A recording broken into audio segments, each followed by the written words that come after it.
da Receita Federal, a Manuela Alcântara conta para a gente que os servidores suspeitos de vazar os dados dos ministros foram ouvidos pela Polícia Federal. Então, a PF ouviu os 4 investigados suspeitos desse vazamento.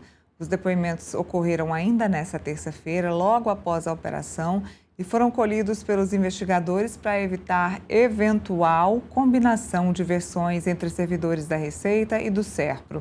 Com isso, a PF passará a analisar todo o material apreendido, como celulares, notebooks, computadores, pendrives e outros itens, além dos próprios depoimentos dos investigados. Ao todo, 4 pessoas foram alvo de busca e apreensão na cidade do Rio de Janeiro, Salvador, Guarujá, São José do Rio Preto e São José do Rio Preto. Os investigadores cumprem medidas cautelares impostas pelo relator do inquérito, o ministro Alexandre de Moraes. A PF apura se a quebra de dados fiscais da esposa de Moraes, de outros ministros e de seus familiares foi encomendada para venda a terceiros. A investigação integra o inquérito das fake news. Segundo o STF, os servidores acusados de vazar ilegalmente os dados são Luiz Antônio Martins Nunes, Luciano Peri Santos Nascimento, Ruth Machado dos Santos e Ricardo Mansano de Moraes. Bom, aqui temos, falando sobre as apreensões, os nomes, todos os dados desses servidores e, como mostrou a coluna da Andresa, as investigações apontam que o sigilo fiscal da esposa do ministro Moraes foi quebrado indevidamente. Além dela, o filho de um outro ministro também teve a declaração de imposto de renda acessada sem autorização. Em paralelo às buscas, a Corte determinou a adoção de medidas cautelares, proibição de se ausentar da comarca, recolhimento domiciliar noturno e nos fins de semana, uso de tornozeleira eletrônica, afastamento imediato do exercício da função, proibição de ingresso nas dependências, do trabalho, proibição de acesso a seus sistemas e bases informatizadas, proibição de se ausentar do país e cancelamento e determinação de entrega de todos os passaportes, inclusive estrangeiros.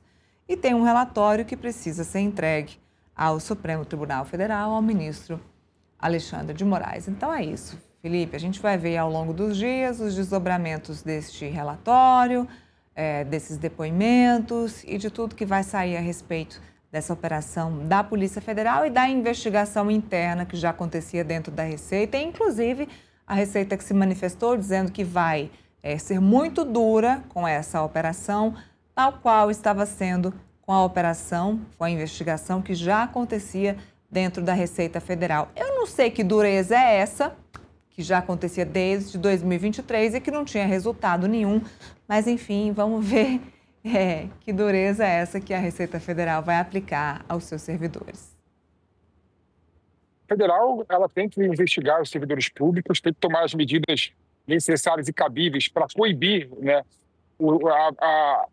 o retorno, desses servidores na repartição, e mais do que isso, ter poder cautelar para fazer com que outros servidores não consigam mais fazer esse tipo de vazamento de dados de ministro ou de qualquer cidadão no Brasil. A Receita Federal deveria revisitar os seus procedimentos internos e criar, na minha opinião, mais instrumentos para coibir esse tipo de situação. Então, assim, a Receita Federal tem que abrir, sim, o processo administrativo, tem que sim demitir esses servidores a bem do serviço público, caso seja comprovado o dolo, e o vazamento de dados do ministro do Supremo Tribunal Federal, e tem que criar normas claras e duras para proteger a quebra de sigilo sem autorização judicial por qualquer pessoa. E a Polícia Federal está fazendo seu papel também, investigando os servidores suspeitos de vazar dados de ministros.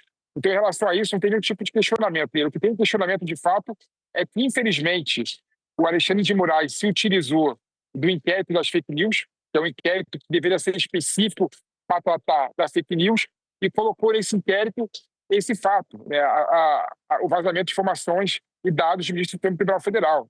Ou seja, fez um inquérito específico e colocou tudo, e coloca tudo que não tem nenhum tipo de ligação com esse inquérito lá nesse inquérito para poder investigar. Então, claramente, o Alexandre de Moraes está preocupado, está com sangue nos olhos, como disse o Igor Gadelha do Metrópolis aqui para a gente para condenar esses servidores públicos. Ele não tem, né, nenhum tipo de possibilidade de exercer a imparcialidade e o afastamento desse tipo de processo. Por isso que o Fachin e o STF deveriam abrir um inquérito próprio para investigar esses servidores públicos relacionados com o vazamento das informações. Não deve ficar, ou não deveria ficar, nas mãos novamente do Alexandre de Moraes. Neila. É o que a gente espera e é o que a gente acompanha nos próximos dias. Nosso contexto de hoje acaba por aqui, Felipe.